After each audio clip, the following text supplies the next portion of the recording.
అది విశ్వాసం. అదే లాజిక్ రీజనింగ్ అన్నవాడు ఎవరిని నమ్మడు. అవసరమైతే దాన్ని క్రిటిసైజ్ చేస్తాడు, ఇదెట్లా అదెట్లా అని. దేన్ని విశ్వసించడు, సందేహిస్తాడు, విశ్వసించడు. ఆ విధంగా మేధాపరంగా విశ్వాసం ఉంటుంది, కానీ అది అథెంటిక్గా ఉండదు. ముందు కన్విన్స్ అవ్వాలి, కన్విన్స్ అయితేనే అతను నమ్ముతాడు. అప్పటి వరకు అథెంటిక్గా ఉండదు. ప్రూఫ్స్ కావాలి, ఆర్గ్యుమెంట్స్ కావాలి. అది శాస్త్రీయంగా అంటే సాటిస్ఫై అయిన తర్వాత ఆ ఆర్గ్యుమెంట్ సహాయపడుతుంది, ప్రూఫ్స్ సహాయపడుతుంది, అప్పుడు నమ్మడం మొదలెడతాడు. ఒక పాయింట్ మిస్ అయిపోతున్నాను. ఆర్గ్యుమెంట్ కాదు, ట్రస్ట్ ప్రూఫ్స్ ఉండవు, విశ్వాసానికి ప్రూఫ్స్ ఉండవు. ఒకవేళ ప్రూఫ్స్ ఉంటే అది అలా విశ్వసించాల్సిన అవసరం లేదు. సూర్యుడు ఉన్నాడు, సూర్యుడిని నమ్ముతామా? ఎదురుగుండా కనబడుతున్న వ్యక్తి, ఆ యొక్క సూర్యోదయం, సూర్యుడు అనేవాడు ఏంటి, మనకు కనబడుతున్నటువంటి ఆ శక్తి. నమ్మకం ఏంటి? నమ్మాల్సిన అవసరం ఏంటి? సూర్యోదయం అవుతుందని నేను నమ్ముతున్నాను అనేమని అంటామా? అనం. ఐ బిలీవ్ ఇన్ అట్ అంటామా? లేదు. లేదా నేను చాలా గాఢంగా నమ్ముతున్నాను సూర్యోదయం అవుతుంది అనేదానికి కాదు.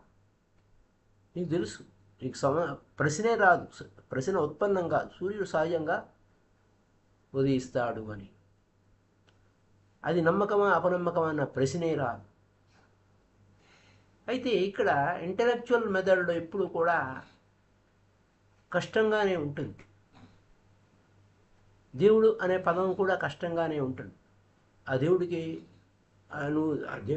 నువ్వు దేవుడు ఉన్నాడు, ఆయనకి నువ్వు సరెండర్ అయిపోవాలి, పూర్తిగా నువ్వు సమర్పించుకోవాలి అంటే ఆ మేధావితనం ఉన్నవాడు ఏమంటాడు? ఇంటలెక్చువల్గా అన్నాడు, అసంబద్ధం, అర్థంబద్ధం లేదు దేవుడు అంటే, అది మూర్ఖత్వం, ప్రూవ్ చేయండి చూద్దాం అంటాడు. అయితే అక్కడ గాడ్ బికమ్స్ ఏ థీరీ అన్నాడు. థీరీ కాబట్టి ప్రూవ్ చెయ్యి అని. ఉపయోగం లేదు. ఎందుకంటే దేవుణ్ణి ప్రూవ్ చేయడానికి ఎవరి వల్ల కాదు, ఉపయోగం లేదు, అర్థం లేదు. If you believe in a prove in God, suppose దేవుడు అంటే నువ్వు రుజువు చేస్తే, నువ్వు నమ్మితే అక్కడ జామెట్రీ థియరీ లాగా ఉంటుంది, మ్యాథమెటికల్ లాగా ఉంటుంది, ఉపయోగం లేదు.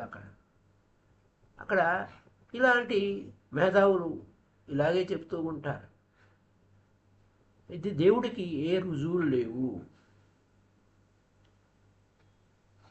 So I believe him. అక్కడ ఆర్గ్యుమెంట్ లేదు, నో ఆర్గ్యుమెంట్. ఏ రీజనింగ్కి ఆర్గ్యుమెంట్కి దేవుడు అందరు.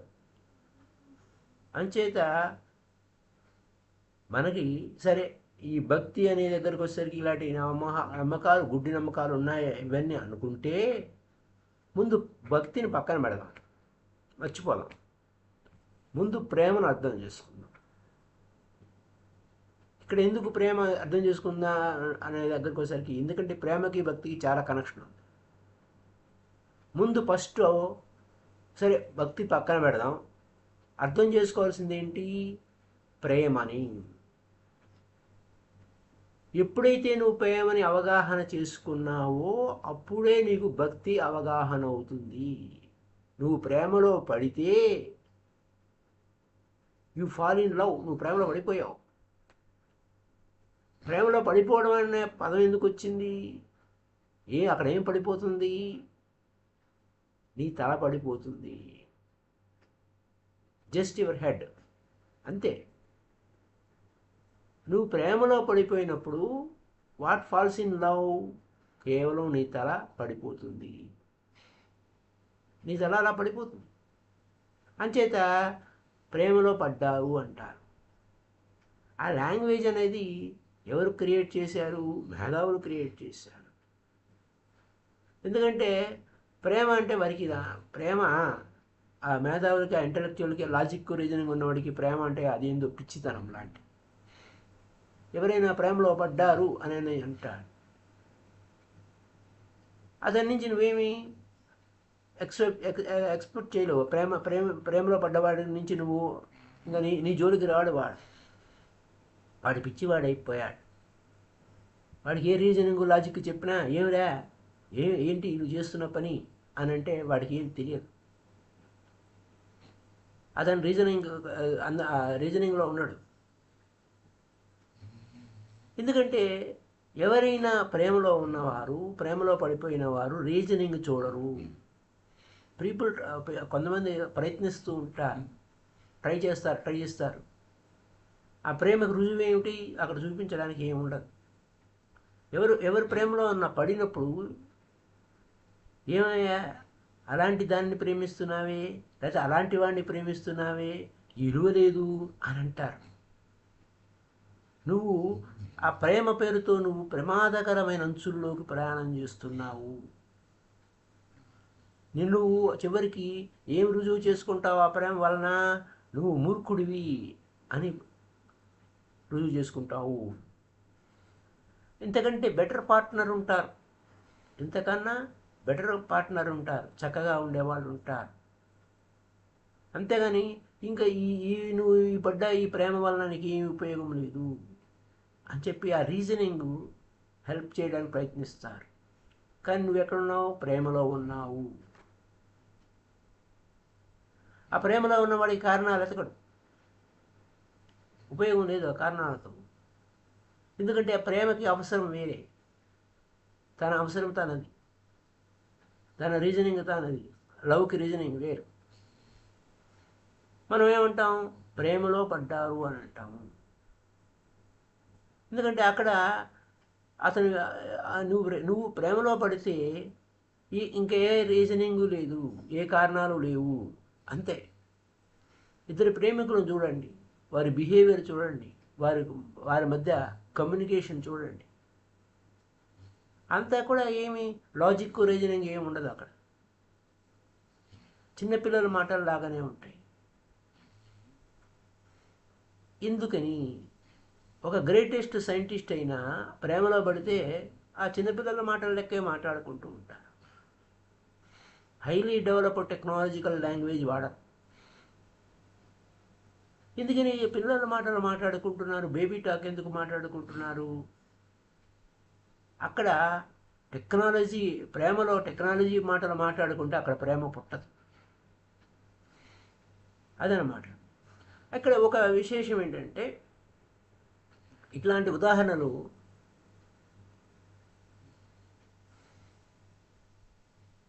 ఇద్దరు ఫ్రెండ్స్, అంటే ఉషా గారి ఓన్లీ మై ఫ్రెండ్స్ నేమ్ ఓ గర్ల్, ఒక ఆమె చెకోస్లోవేకియా నుంచి వచ్చినటువంటి ఆ అమ్మాయి పెళ్లి చేసుకుంది. ఆమె కొద్దిగా ఇంగ్లీష్ మాత్రమే తెలుసు. అయితే వీడికి ఇంగ్లీష్ తెలుసు, అతనేమో highly educated professor, university professor. ఆ చెకోస్లోవేకియా అమ్మాయిని పెళ్లి చేసుకున్నాడు. అయితే వాడు మాట్లాడేది ఏంటి? అక్కడ ఏమి, నీకు ఇంగ్లీష్ తెలుసు, నాకు ఇంగ్లీష్ తెలుసు, అంతే చాలు. ఇంకా టెక్నాలజీతో పని లేదు ఆ ప్రేమలో. సబ్జెక్టు సంబంధించే ప్రొఫెసర్ కానీ ప్రేమ విషయంలో ఇంకా అక్కడ ప్రొఫెసర్ ఏముండదు. అదనమాట అక్కడ ఉన్న విషయం. So my dear friends, language develop అయినదంతా కూడా వేరే. ప్రేమ వేరు, లాంగ్వేజ్ వేరు. సో ఆ ప్రేమ లోపలికి డీప్గా వెళ్ళిపోయినప్పుడు, if the love goes deep, మాటలు ఉండవు, మాటలతో పని లేదు. ఆ ప్రేమ నీకు అదే ఏదో అంటారు కదా, నీ కళ్ళు చెప్తున్నాయి నువ్వు నన్ను ప్రేమించావని. అంటే అంత డీప్గా ఉంటాయి. సైలెంట్ అయిపోతారు. అక్కడేం నోరు ఇప్పక్కర్లేదు. అది నువ్వు సైలెంట్గా లేవు అంటే, if you cannot remain silent with your beloved, there is no love. ఆ ప్రేయసి పట్ల నువ్వు సైలెంట్గా లేవు, ఏదో ఒకటి వాగుతూనే ఉన్నావు అంటే నీకు నిజంగా ప్రేమ లేదు. ఎందుకంటే because it is very difficult to love in silence was someone you are not in love with. అంటే దీని అర్థం ఏంటంటే, నువ్వు ఆమెను నువ్వు పూర్తిగా ప్రేమలో లేకపోతే, ఆమె పట్ల కానీ అతని పట్ల కానీ ప్రేమలో లేకపోతే నువ్వు సైలెంట్గా మౌనంగా ఉండలేవు. ప్రేమిస్తే ఎంతో మౌనంగా ఉంటారు. ఉదాహరణకి కొత్త వాడితో మాట్లాడాలి, ఇమ్మీడియట్గా మాట్లాడటం బిగిన్ చేస్తాం. నువ్వు ట్రైన్లో ప్రయాణం చేస్తున్నా, బస్సులో ప్రయాణం చేస్తున్నా మాట్లాడటం మొదలు పెడతావు. ఎందుకంటే పక్కపక్కన కూర్చున్నాడు, అతను మౌనంగా ఉన్నాడు. మౌనంగా ఉంటే నీకు ఇబ్బందికరంగా ఉంటుంది. ఏదో బ్రిడ్జ్, ఏదో ఒకటి మాట్లాడాలి. అందుకని ఆ మాట్లాడటం, ఆ కమ్యూనికేషనే ఆ పక్కవాడికి నీకు కనెక్షన్. అక్కడ ఇన్నర్ బ్రిడ్జ్ లేదు. కొత్తవాడికి ఇన్నర్ బ్రిడ్జ్ ఎలా ఉంటుంది? లోపల ప్రేమ ఉంటేనే ఇన్నర్ బ్రిడ్జ్ ఉంటుంది. ఆ ఇన్నర్ బ్రిడ్జి, ప్రేమతో ఇన్నర్ బ్రిడ్జి ఉన్నప్పుడు లోపల ఆ మనుషులు కలిశాయి, లేదా ఆత్మలు కలిశాయి అని అనుకుంటే ఆ ఇన్నర్ బ్రిడ్జి ఏర్పడుతుంది. ఆ అంతరంగంగా నువ్వు కలుసుకున్నావు. ఊరికే బయట కలుసుకోవడం అనేది ఊరికే వచ్చి మాటని. అదే అనమాట. అక్కడ బ్రిడ్జ్ లేకపోతే ఏముంది, కష్టం. బ్రిడ్జ్ ఉండాలి, లోపల ఇన్నర్ బ్రిడ్జ్ ఉండాలి. ఇన్నర్ బ్రిడ్జ్లో ఉన్నప్పుడే ఆ ప్రేమ ఉన్నప్పుడు మౌనంలో ఉంటారు. కమ్యూనికేషన్ అక్కడ. My dear friends, your bridge అని అనుకోండి, you're communicating. 2 lovers will fall silent. ఇద్దరు ప్రేమికులు మౌనంగా ఉండిపోతారు. 2 lovers start talking again, you can know well that love has disappeared. ఆ ఇద్దరు ప్రేమికులు మాట్లాడటం మొదలు పెడితే ప్రేమ ఉండదు, ఇంక అక్కడ మాయమైపోయింది. అప్పుడు వాళ్ళు కొత్తగా ఒకరి విషయాలు ఒకరు తెలుసుకుంటూ ఉంటారు. సో గో అండ్ లుక్, నువ్వు చూడు. భార్యాభర్తలు ఉన్నారు, whenever they are alone they will talk about anything. ఇద్దరు ఒంటరిగా ఉన్నప్పుడు ఏదో ఒకటి మాట్లాడుకుంటూ ఉంటారు. And they both know, they both are aware, then there is no need to talk. ఒకరికొకరు తెలిసిన వారే, మాట్లాడుకోవాల్సిన అవసరం ఏంటి? మౌనంగా ఉండటం, సైలెంట్గా ఉండటం కష్టంగా అనిపిస్తుంది. సో ఎనీథింగ్, ఏదో పనికి మాలిన విషయం ఏదో ఒకటి మాట్లాడుకుంటూనే ఉంటారు, కమ్యూనికేషన్ కావాలి అని. అదే ఇద్దరు ప్రేమికులు మౌనంగా ఉంటారు. అక్కడ లాంగ్వేజ్ ఉండదు. లాంగ్వేజీ ఎందుకు? రీజనింగ్ కోసం. సో అంచేత చిన్నపిల్లల లెక్క first it will become a baby talk, ఆ తర్వాత మాయమైపోతుంది. సైలెంట్గా కమ్యూనికేషన్, ఆ ప్రేమ కమ్యూనికేషన్ ఉంది. వాళ్ళు ఆ యాటిట్యూడ్ తెలిసిపోతుంది. దే ఫీల్ ట్యూన్ అవుతారు వాళ్ళు. ట్యూనింగ్, అది డిఫరెంట్ డైమెన్షన్. ఆ ప్రేమ డైమెన్షన్ డిఫరెంట్గా ఉంటుంది, మరో తలముల వైపుకి తీసుకెళ్తుంది. ఆ విధంగా వారు ఆ ట్యూనింగ్లో, ఆ ప్రేమ ట్యూనింగ్లో, ఆ లయలో, ఆ శృతిలో చాలా ఆనందంగా ఉంటారు. అక్కడ if you ask them to prove what is their happiness, మీ ప్రేమకు, మీరిద్దరు మధ్య ఉన్నటువంటి ఆ యొక్క అనుబంధానికి ప్రూవ్ ఏంటి అని అంటే వాళ్ళు ప్రూవ్ చేయలేరు. ఇది ఇలాంటి ప్రేమ ఉన్నప్పుడే భక్తి అనేది అద్భుతంగా ఉంటుంది. సో ఈ యొక్క విశేషం, ఎన్నో విశేషాలు ఉంటాయి. వీఆర్ నాట్ టాకింగ్ ఇక్కడ డిఫరెన్స్ ఉంది. సెక్స్కి ప్రేమకి చాలా వ్యత్యాసం ఉంది. 2 minds become one. 2 మనసులు ఏకమైతే it is not only 2 bodies become one. అక్కడ 2 శరీరాలు వేరుగా అనిపించిన స్థూలంగా చూస్తే, కానీ 2 మనసులు ఏకమైనప్పుడు 2 శరీరాలు కాదు, ఏక శరీరమే అవుతుంది. సో మై డియర్ ఫ్రెండ్స్, ఇక్కడ వచ్చేసరికి ప్రేమ అనేది, when 2 people are in love, it is very difficult. ఎందుకంటే ఇద్దరు ప్రేమించుకున్నప్పుడు మనసులు కూడా శూన్యమైపోతాయి. అక్కడ 2 minds కూడా ఆబ్సెంట్ మైండెడ్గా ఉంటారు. అక్కడ స్పేస్ క్రియేట్ అవుతుంది. అక్కడ ప్రేమ పుష్పించింది. అక్కడ ఆ ప్రేమకి కారణం ఉండదు, ఆ ప్రేమకు రుజువులు ఉండవు, ఎవరు ప్రూవ్ చేయలేరు. ఏ సైంటిస్టు, ఏ బిహేవియరిస్టు, ఎవ్వరు కూడా ఫాలోయర్సు ఇంకెవ్వరు కూడా ప్రూవ్ చేయలేరు. So this is the thing my dear friends. You are just dreaming and no one can prove you are wrong. నువ్వు కల వచ్చింది, ఎవరైనా ప్రూవ్ చేస్తారా తప్పు అని? అలాగే they say that love is just a hallucination. ప్రేమ లేదు, ఏమీ లేదంట. సో ఎలాంటి వారైనా ప్రేమలో పడినా, ఎంత లాజిక్ రీజనింగ్ ఉన్నవాడు కూడా ప్రేమలో పడినా వాడికి అప్పుడు తెలుస్తుంది. వాడేమంటాడు? కెమికల్ అఫైర్ అంటాడు. సో అలాంటి వాడు కూడా ప్రేమలో పడితే వాడు ప్రేమను ఆనందిస్తాడు.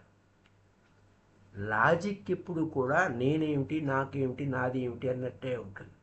ఇగో ఓరియంటెడ్గా ఉంటుంది మైండ్ ఎప్పుడు కూడా. ఇగో ఓరియంటెడ్ అనుకుంటే లాజిక్కు వస్తాయి. అదే ప్రేమ పడితే లేదు, అక్కడ లాజిక్ రీజనింగ్ ఏమీ లేదు. సో మై డియర్ ఫ్రెండ్స్, ఇక్కడ ప్రేమ అనేది ఒక అద్భుతం. ఆ ప్రేమలో ఉన్నప్పుడే, హృదయపూర్వకమైనటువంటి ఆ ప్రేమతోని భక్తి అనేది లవ్ ఫస్ట్ స్టెప్ అన్నమాట. అప్పుడే భక్తి అనే పుష్పం వికసిస్తుంది. మనక ప్రేమ అనేది చాలా దూరం. ప్రేమ కాదు, సెక్స్ ఒకటే మనకు తెలుసు, ప్రేమ తెలియదు. ప్రేమకు 2 రకాల పాసిబిలిటీస్ ఉన్నాయి. అయితే నువ్వు either it falls into a sex and become a bodily thing. ఆ ప్రేమ నువ్వు సెక్స్ పరంగా వాడితే అది శరీరవత్తు రిలేషన్షిప్పే ఉంటుంది. అదే ప్రేమ మరొక వైపుకి వెళ్తే అది భక్తి వస్తుంది, భక్తి వైపుకి వెళ్తుంది, ఆత్మ వైపుకి ప్రయాణం అవుతుంది, ఆత్మ ప్రయాణం అవుతుంది. So love is just in between. ప్రేమ నువ్వు సెక్స్ వైపుకి వెళ్తావా, భక్తి వైపుకి వెళ్తావా? సెక్స్ అనేది ఒక అగాధం, అలాగే భక్తి అనేది ఆకాశం, infinite sky, open sky, infinite sky of devotion. చూడండి ఎలా ఉంది. ఎప్పుడైతే ఆ నీ ప్రేమ లోపలికి లోపలికి లోపలికి డీప్గా వెళ్ళిపోయినప్పుడు ఇంకా other becomes more and more significant. ఎంతో విలువైంది. ఎంత విలువైందో చెప్పనవి కాదు. ఆ ప్రేమ నువ్వు ఎంతగా డీప్గా వెళ్ళిపోతే ఆ ప్రేమికుడే లేదా ఆ ప్రేసే దేవత లేదా దేవుడు అవుతాడు. ఉదాహరణకి మీరా కృష్ణుడిని ప్రేమించింది. గాడ్ ఎవరు కృష్ణుని చూడలే, కృష్ణుని ఎవరు చూడలే. మీరా ఏమంటుంది? నేను నా ప్రియుడు కృష్ణుడే అంటుంది. ఏది కృష్ణుని చూపించు, ప్రూవ్ చేయి, అక్కడ ఎక్కడ ఉన్నాడు? ప్రూవ్ చేయలేదు. ఆమె పిచ్చిది కృష్ణుడి పట్ల. ఆమె కృష్ణుడే ఆ ప్రియుడు, ఆ లవ్ ఆబ్జెక్ట్. గుర్తుపెట్టుకోవాల్సిన విషయం ఏంటంటే, నువ్వు నిజమైన ప్రేమ, ఆ నిజమైన వ్యక్తిని ప్రేమిస్తున్నా, భౌతికమైన వ్యక్తిని ప్రేమిస్తున్నావా లేకపోతే ఒక బొమ్మని ప్రేమిస్తున్నావా ఈజ్ నాట్ ద క్వశ్చన్. లేదా నీ ఊహల్లోనే ఉన్నాడా, అది పెద్ద డిఫరెన్స్ ఉండదు. భౌతికంగా ఉన్నవాడా, ఊహల్లో ఉన్నవాడా, కళల్లో ఉన్న ప్రేయసి అన్నట్టు, నా కళల రాణి అన్నట్టు నీ కళలోనే ఉంది. ఆ డివోషన్ అన్నమాట. ఇదంతా ఎలా వచ్చింది? ఆ ప్రేమ భక్తితో. ట్రాన్స్ఫర్మేషన్ ఎలా వస్తుంది? Through devotion. అంతే. అక్కడ ఈ ప్రియుడా, లేకపోతే ప్రేయసియా, లేకపోతే వ్యక్త్యా, లేకపోతే బొమ్మ, లేకపోతే మరొకట కాదు. Krishna may not be there at all. అది సమస్యే లేదు. కృష్ణుడు లేడు అక్కడ. కానీ ఆ lover it for the lover ఎవరైతే ప్రేమిస్తున్నారో అక్కడ కృష్ణుడు ఉన్నాడా లేదా కదా, కృష్ణ పట్ల ప్రేమ, ఆ కృష్ణుడి పట్ల ప్రేమ. For Radhakrishna was there in reality, రియల్గా రాధాకృష్ణులు ఇద్దరు ఉన్నారు, ప్రేమించుకున్నారు, దట్ ఈస్ వేరే స్టోరీ. కానీ మీరా కృష్ణ, ఫర్ మీరాకి ఏమైంది, అక్కడ కృష్ణుడు లేడు, రియల్గా కృష్ణుడు లేడు. కానీ అక్కడ రాధ కన్నా మీరానే గొప్ప భక్తురాలయ్యి. రాధామాత కూడా మీరా పట్ల ఈర్ష్య వహించి ఉండొచ్చు. Because for Radha real person was there. రాధకు కృష్ణుడు అవైలబిలిటీ ఉన్నాడు, అందుబాటులో ఉన్నాడు. అక్కడ ఆమె వర్తమానంలో ఉన్నాడు ఆమెకు. Krishna no more for there in Meera. Meera alone, ఆమె ఒక్కతే ఉంది, కానీ కృష్ణుడితో మాట్లాడుతూనే ఉంది. ఆమె రూమ్లో ఒక్కతే ఉంది, కృష్ణుడితో మాట్లాడుతూనే ఉంది. నో వే, కృష్ణుడు అక్కడ లేడు. కానీ ఆమెకి కృష్ణుడు ఎక్కడ చూసినా కనపడుతున్నాడు. కృష్ణుడు తప్ప అన్యం కనపడటండి. ఆ విషయం ఆమె ప్రూవ్ చేయగలుగుతుందా? చేయలేదు. But she's took a jump, transformation అయిపోయింది. ఆమె తన ఈగో నుంచి, తన ఇండివిజువాలిటీ నుంచి విడుదలైపోయి ఆ ప్రేమే ఆమెను విడుదల చేసింది, ఆ ముక్తి వైపుకి తీసుకెళ్ళింది. ఇక్కడ కృష్ణుడు ఉన్నాడా లేడా అనే ప్రశ్న అక్కడ ఉత్పన్నం కాదు. Feeling that Krishna is there, ఆ టోటల్ ఫీలింగ్ ఆఫ్ లవ్, ప్రేమ పరాకాష్ఠ వలన, పరిపూర్ణమైన సమర్పణ భావం వలన తను తాను పోగొట్టుకుంది. అంతా తానే ఉంది, అంతా ఆ కృష్ణుడై ఉన్నాడు, అంతయు నీవే. తను తాను పోగొట్టుకోవడమే పూర్తిగా ట్రాన్స్ఫర్మేషన్ జరిగింది. సడన్గా శుద్ధమైపోయారు, ప్యూరిటీ, స్వచ్ఛమైపోయారు, టోటల్ ప్యూరిటీ. శుద్ధోసి బుద్ధోసి అన్నట్టు పూర్తిగా స్వచ్ఛమైపోయావు. ఇగో లేదు అక్కడ. ఇగో ఉంటే ఆ ఇంప్యూరిటీ ఉన్నట్టే, చిన్న విత్తనం అంత ఉన్నా అంతే. ఆ ఇగో వలనంతా కూడా అంత పిచ్చిదరమారు అవుతుంది. సో ఇక్కడ for the feeling world, for the world of devotee, ego అనేది రోగం.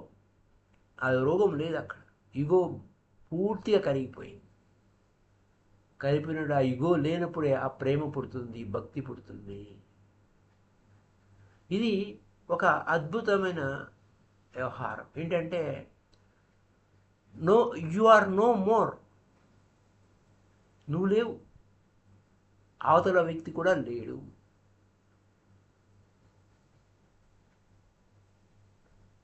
Because he is other only when you are there. అవతల వ్యక్తి ఉన్నాడా అంటే అవతల వ్యక్తి లేడు, నువ్వు లేవు. ఆ దేవుడు కంటికి కనపడడు, కానీ ఆ దేవుడి పట్ల అమితమైన ప్రేమ, ఆ కృష్ణుడి పట్ల అమితమైన ప్రేమ, ఈ నేను మాయమైపోయినప్పుడే నువ్వు మాయమైపోయావు. ఘటాకాశం మఠాకాశం అయిపోయింది. So you can die for him. అలా ఉంటుందన్నమాట. ఇలా ప్రేమ యొక్క పరాకాష్ఠ ఎక్కడికి తీసుకుపోతుంది? భక్తి వైపుకు తీసుకుంది. అది అక్కడున్న విశేషం. Life acquires a meaning only through death. మరణం వైపుకి తీసుకెళ్తుంది. ఎందుకంటే ఆ నేను అనేది మాయమైపోయింది, నేను అనేది మరణించింది, అది నేను అనేది డిసపియర్ అయిపోయింది. డివోషన్ విడుదల చేస్తుంది, ఆ ప్రేమ ముక్త స్థితికి వెళ్తుంది. ఇగో అనేది బాండేజ్ వైపుకి తీసుకెళ్తుంది. అక్కడ బాండేజ్ లేదు, ఏ బానిసత్వం లేదు. ఇగో అనేది మనమే ఇగోకే, మన అహంకారానికి మనమే చుట్టూ జైల్లో నిర్మించుకుంటున్నాం. మనమే ఆ యొక్క ప్రజల్లో ఉండిపోతున్నాం. అహంకారం అనే కంటిగా కనపడని గోడలని, కాంక్రీట్ వాల్స్ నిర్మించుకుంటున్నాం. దాంట్లో మనం ఉంటున్నాం. అదే ప్రేమలో పడితే ఇవేమి అన్నీ మాయమైపోతాయి. ఆకాశంలో పక్షులు అలా ఎగురుతూ ఉంటాయి, మనం ఎందుకు ఎగరలేము? మనకి ఆ ఆకాశం ఆకాశం ఆ స్కై కాదు, మనకు డిఫరెంట్ స్కై కావాలి. అది కాన్షియస్నెస్, మనలో ఉన్న ఆ చైతన్యం కావాలి. ఆ చైతన్యం ఉన్నప్పుడు ఆ చైతన్యాన్ని టేస్ట్ చేస్తే మనం ఎగురుతూ ఉంటాం. సో ప్రేమ అనేది స్వేచ్ఛ. అయితే లవ్ ఈజ్ ఫ్రీడమే, బట్ నాట్ టోటల్. అదే ప్రేమ డివోషన్ వైపుకి వెళ్ళింది అనుకోండి, అప్పుడు టోటల్ ఫ్రీడమ్ అవుతుంది. కేవలం ప్రేమ అనే లవ్ ఈజ్ ఫ్రీడమే, కానీ టోటల్ ఫ్రీడమ్ కాదు. అదే అదే లవ్ డివోషన్ అయితే, భక్తి అయితే అప్పుడేమవుతుంది, టోటల్ ఫ్రీడమ్, పూర్తి ఫ్రీడంలోకి వెళ్ళిపోతావు, స్వేచ్ఛలోకి వెళ్ళిపోతావు. అందుకోసం డివోషన్ ఫ్రీ అనేది. ఉదాహరణకి ఒక ఉదాహరణ తీసుకుని ఈ సూత్రం కంప్లీట్ చేసుకుందాం. రామకృష్ణ పరమహంస ఆయన ఏంటి, కాళీమాతకి బానిస అయిపోయాడు. అమ్మ అమ్మ అమ్మ అన్నాడు. ఏ పని చేయలేకపోతున్నాడు. అమ్మ అమ్మ చెప్తేనే చేస్తానంట.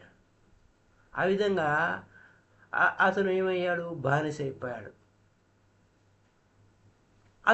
అతనంత no one was more free than him. అతనంత ఫ్రీగా ఎవరు లేరు. కానీ when he was appointed for the first time, Dakshineswar ఆలయంలో, కాళికామాత ఆలయంలో అతనికి పురోహితుడిగా అపాయింట్ చేశారు. అతను ఏంటి, ఆ టెంపుల్లో అతను వింతగా ప్రవర్తించడం ప్రారంభించాడు. కమిటీ అంతా సమావేశం అయ్యింది. అతన్ని పౌరోహిత్యానికి పనికిరాడు, అతని బిహేవింగ్ మంచిగా లేదు, భక్తిభావంతో లేదు, అతన్ని మన ఈ దక్షిణేశ్వర ఆలయం నుంచి అతన్ని బయటికి పారేద్దాం, తోసేద్దాం అనుకున్నారు. ఎందుకని, అతను పురోహితుడు ఆ అమ్మవారి గుళ్ళో, దక్షిణేశ్వర ఆలయం కాళికామాత గుళ్ళో పౌరోహిత్యం చేస్తూ పురోహితుడిగా ఉంటే ఎందుకని అతను పిచ్చివాడిగా ప్రవర్తిస్తున్నాడు అనే పాయింట్కి వస్తే, ముందు పూలు వాసన వస్తున్నాయా లేదా అని అతను వాసన చూడాలి. అప్పుడే వాసన చూసి బాగున్నాయంటే అప్పుడు ఆమె కాళ్ళ దగ్గర సమర్పిస్తాడు. ఇది రిచువల్గా పూజ చేసే విధానానికి విరుద్ధం. ఎవరో వాసన చూసిన పూలు ఒక దైవానికి సమర్పించకూడదు. అది స్వచ్ఛంగా ఉన్నట్టు లెక్క కాదు వారి దృష్టిలో. కానీ రామకృష్ణ పరమహంస విధానం వేరు. అలాగే నైవేద్యం పెడుతున్నాడు అనుకోండి, నైవేద్యం పెడితే ముందు ఆయన టేస్ట్ చేస్తాడు. టేస్ట్ బాగుందంటేనే అమ్మకు పెడతాడు. అప్పుడు ఏమేం చేశారు ఆ ట్రస్టీ వాళ్ళు, ఏమయ్యా ఏం చేస్తున్నావు, నువ్వు చేసే విధానం సరికాదు, నువ్వు ఇక్కడికి రావడానికి వీలు లేదు అన్నారు. ఓకే, నాకు ఈ ఉద్యోగం వద్దు అన్నాడు. నేను టెంపుల్ నుంచి బయటికి వెళ్ళిపోతాను. But I cannot offer food to my mother without tasting it. మీరు ఉద్యోగం వదిలేంటే వదిలేస్తారు, కానీ నేను టేస్ట్ చూడకుండా అమ్మకి నేను పెట్టను. అమ్మకి టేస్ట్గా ఉంటేనే నచ్చుతుంది. అమ్మ మామూలుగా అమ్మ ఏం చేస్తుంది, వంట చేస్తుంది, టేస్ట్ చూస్తుంది. ఫస్ట్ అమ్మ ఏం చేస్తుంది, టేస్ట్ చూస్తుంది, అప్పుడే నాకు పెడుతుంది. అలాగే నేను పూలు వాసన చూడకుండా నేను పెట్టాను అన్నాడు. So I can go out, బయటికి పోతా, నువ్వు నన్ను ఆపలేరు. యూ కెనాట్ ప్రివెంట్ మీ, నన్ను ఆపలేరు మీరు. నేను అమ్మకి పెడుతూనే ఉంటా. ఎక్కడే అమ్మ అన్ని చోట్ల ఉంది, అమ్మ లేని ప్రదేశమే లేదు. అమ్మ సర్వే సర్వత్రా ఉంది. ఆ కాళీమాత సర్వే సర్వత్రా ఉంది. కేవలం ఈ గుళ్ళోనే ఉందనుకుంటున్నారా, ఆమె అన్ని చోట్ల ఉంది. నేను ఎక్కడ ఉంటే అమ్మ అక్కడే ఉంది అన్నాడు. అన్నప్పుడు ఏం జరిగింది, ఈ సంభాషణలో ఒక ముస్లిం వచ్చాడు అతని దగ్గర. మీ అమ్మ అన్ని చోట్ల ఉందన్నావుగా, అయితే నువ్వు మా మసీదు ఎందుకు రాకూడదు అన్నాడు. అనేసరికి ఏమన్నాడు రామకృష్ణ పరమహంస, వస్తాను పదండి అన్నాడు. అక్కడ 6 నెలలు ఉన్నాడు. ఆ దక్షిణేశ్వరుని కంప్లీట్గా ఆలయాన్ని అంతా మర్చిపోయాడు. ఆ మసీదులోనే ఉన్నాడు. అయితే ఆయన ఏమన్నాడు, నో యూ కెన్ గో, నువ్వు వెళ్ళిపో, బయటికి నువ్వు వెనకెళ్ళిపో అన్నాడు. అతను ఏమన్నాడు, రామకృష్ణ పరమహంస, అవును ఆమె అమ్మ అన్ని చోట్ల ఉంది అన్నాడు. రామకృష్ణ, కొంతమంది అనుకుంటారు, so one may think that Ramakrishna is a slave, భక్తికి బానిస అయిపోయాడు అన్నాడు. ఆయన డివోషన్ ఎలా ఉంటుందంటే, ఆయన ప్రేమ, ఆ అమ్మని ప్రేమించాడు, ఆ కాళీమాతను ప్రేమించాడు, ఆ కాళీమాత అన్ని చోట్ల ఉంది. Is everywhere, beloved is everywhere. అది అక్కడున్న గొప్ప point. If you are nowhere, the beloved will be everywhere. నువ్వు ఎక్కడ ఉండకపోవచ్చు, నువ్వు ఎక్కడ లేవు అంటే ఆ ప్రియుడు కూడా అన్ని చోట్ల ఉన్నాడు. నువ్వు లేవు కానీ ప్రియుడు అన్ని చోట్ల ఉన్నాడు. అలా ఆ దైవం పట్ల ప్రేమ కలిగి ఉన్నప్పుడు ఆ దైవం అన్ని చోట్ల దొరుకుతాడు. అది అక్కడ నువ్వు ఉన్నావా, నువ్వు ఎక్కడ ఉన్నావా అంటే బిలవ్డ్ కూడా ఎక్కడ. ఇఫ్ యు ఆర్ సమ్వేర్, నువ్వు ఎక్కడో ఉన్నావు అంటే దేవుడు ఎక్కడా లేవు. నువ్వు లేకపోతే ఉన్నదంతా దేవుడే, నువ్వు లేకపోతే ఉన్నదంతా దేవుడే. దిస్ ఇస్ ద సూత్ర. అయితే రేపటి క్వశ్చన్ ఏంటంటే, ఏమండి ప్రేమ భక్తిగా ఎలా కన్వర్ట్ అవుతుంది? చాలా కష్టం. 24 అవర్స్ మనం ప్రేమలో ఉండలేం కదా. అలాంటప్పుడు కంటిన్యూస్ ప్రాసెస్ ఎలా అవుతుంది? అలాగే ఏ స్టేజ్లో, ఏ యొక్క స్థితిలో ప్రేమ భక్తిగా మారిపోతుంది అని క్వశ్చన్ అనమాట. ఎందుకంటే ఇలాంటి క్వశ్చన్స్ మనకి తెలియాలి. తెలిస్తేనే మనకు అనేక విషయాలు, ఇంకా సూత్రాన్ని మరింత లోతుగా అవగాహన చేసుకోవడానికి వీలు పడే సూత్రం అన్నమాట. So thank you very much. Happy day to you all.